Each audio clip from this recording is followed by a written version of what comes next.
by Paradise Papers reporting team BBC Panorama Image copyright FP Image caption Wilbur Ross has played a key part in Donald Trump's business and political careers. A top member of Donald Trump's administration has business links with Russian allies of President Vladimir Putin who are under U.S. sanctions, the Paradise Papers have revealed. Commerce Secretary Wilbur Ross has an interest in Navigator Holdings, which earns millions a year transporting oil and gas for Russian energy firm Sibur. Two major Sibur shareholders are under some form of U.S. sanctions. A Commerce Department spokesman did not dispute the revelations.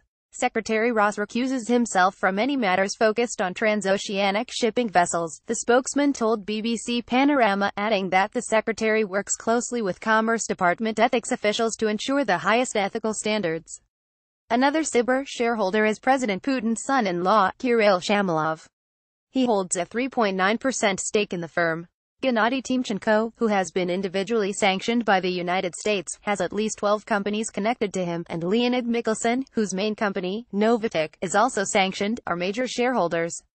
Sibur itself and Mr. Shamalov are not under sanctions, although Mr. Shamalov's father, Nikolai, is.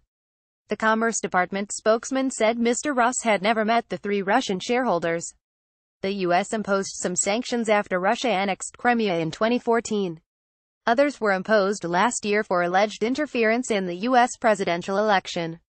The revelations will again raise questions about the Russian connections of Donald Trump's team. His presidency has been dogged by allegations that Russians colluded to try to influence the outcome of the election. He has called the allegations fake news. A special counsel is investigating the matter. Wilbur Ross and Donald Trump have known each other for more than a quarter of a century. Mr. Ross played a key part in a prepackaged bankruptcy deal agreed between a company and its creditors for Mr. Trump's Atlantic City casino, the Taj Mahal, in the 1990s. Trump biographer David K. Johnston told BBC Panorama if it hadn't been for Wilbur Ross, Donald Trump would not be in the White House. Major client W.L. Roscoe, which was founded by Wilbur Ross, first invested in Navigator Holdings in 2011. An investigation has revealed details of how Mr. Ross retains a financial interest in Navigator Holdings via a number of companies in the Cayman Islands. Some of these Cayman companies were disclosed by Mr. Ross when he became Commerce Secretary, but under the disclosure rules he did not have to declare his interest in Navigator Holdings. Its annual report in 2016 showed 31.5% was still held by entities in which Mr. Ross has a stake, although the value of Mr. Ross' personal holding remains unclear.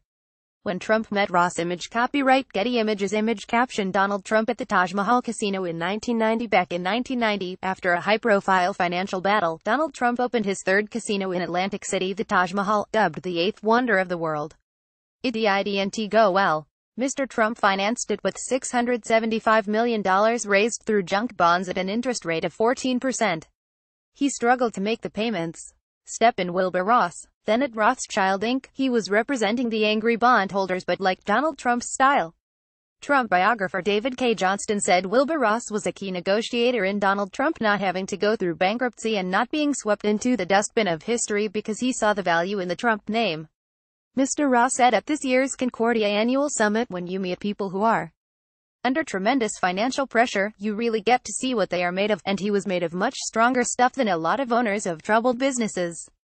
One prepackaged bankruptcy later and the Donald was on his way out of debt and heading up the Forbes rich list.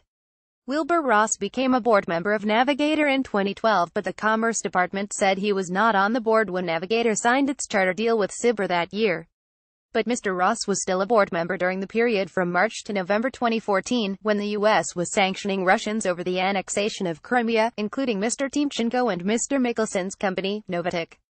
During that period Navigator continued to increase its business with Sibur.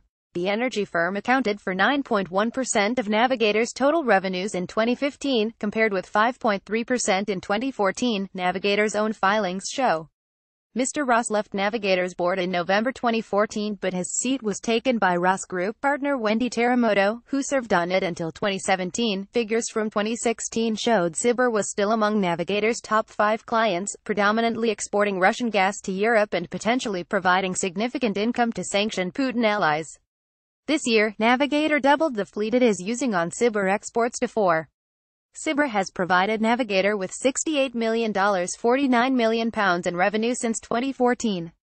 Media playback is unsupported on your device. Media caption X's sanctions policy coordinator Daniel Fried on dealing with Russians. There is no suggestion Mr. Ross has violated any rules. But Daniel Fried, who oversaw the introduction of U.S. sanctions against Russia under President Barack Obama, told Panorama that it would be a mistake for any American official to do business with Cyber. I would advise any client who came to me to stay well away from Cyber or anybody else who has been sanctioned or has a relationship with sanctioned individuals, on the grounds, at least, of reputational risk. But Mr. Ross appears to have maintained a close relationship with the shipping company. On the night that he was nominated as Commerce Secretary by President Trump, Mr. Ross went to a restaurant in New York where he was congratulated on his promotion by the senior management of Navigator Holdings, Bloomberg reported. Mr. Ross reportedly told the CEO of Navigator, "Your interest is aligned to mine. The U.S. economy will grow, and Navigator will be a beneficiary." Another key Navigator customer has been PDVSA, the Venezuelan state oil company. It was targeted by U.S. sanctions this year. The Commerce Department said Mr. Ross had been generally supportive of the administration's sanctions of Russian and other entities. The papers are a huge batch of leaked documents, mostly from offshore law firm Appleby, along with corporate registries in 19 tax jurisdictions, which reveal the financial dealings of politicians, celebrities, corporate giants and business leaders. The 13.4 million records were passed to German newspaper Süddeutsche Zeitung and then shared with the International Consortium of Investigative Journalists ICIJ. Panorama has led research for the BBC as part of a global investigation involving nearly 100 other media organizations, including The Guardian, in 67 countries. The BBC does not know the identity of the source.